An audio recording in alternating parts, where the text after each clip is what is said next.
Greetings, class. I'm here to go over the last part of an academic essay, which is a conclusion. And again, as I stated earlier, all writing has a beginning, middle, and end, and an academic essay ends with a conclusion. Conclusion really has two components to it. One, you want to restate the thesis. Again, your thesis, I'm looking for a 3-point thesis, and your thesis should be one sentence long, but if you restate it, you might do it in several sentences. I wouldn't copy and paste your thesis into your conclusion. That's lazy. You might separate it into several sentences. But again, academic essays are very repetitive, so you want to clarify to the reader what your essay was about. And then the next part, this is very, very important. A lot of students forget this, but you need a closing statement. And in my opinion, a lot of teachers don't teach this well. They're not clear in terms of what that means. And I said that the hook should be the best sentence of your entire essay. The second best sentence should be the closing statement. You want to leave your reader thinking. If I'm driving home and I'm thinking about your essay, you've won. If I'm thinking about your essay throughout the day, you've won. That's better than any grade you can get, provided it was something good that I'm thinking about. But the closing statement.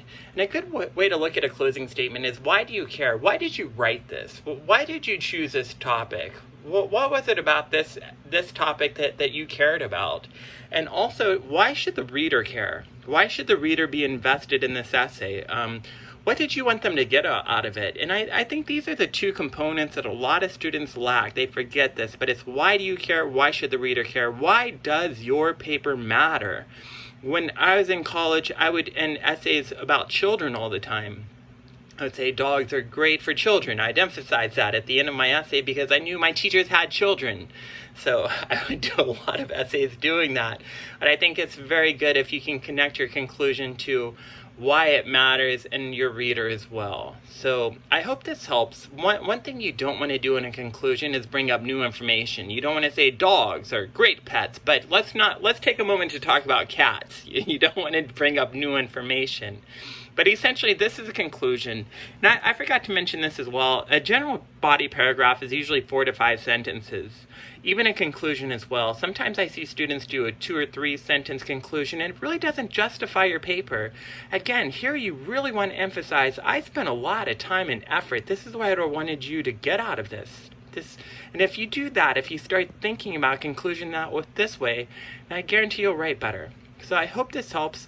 Again, all academic essays have an introduction, body paragraph, conclusion.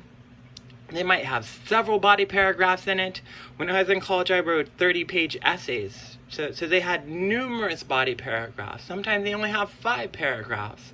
But the structure for a body paragraph doesn't vary. You'll still be working on that topic, sentence, support, elaboration, etc., etc. Now, the type of essay might vary. So, for example, if you're writing an argumentative essay, you might have a body paragraph that works as counter, that shows counters. If you're writing a cause and effect essay, the structure might vary. The structure for comparison contrast might vary, but that's the external structure.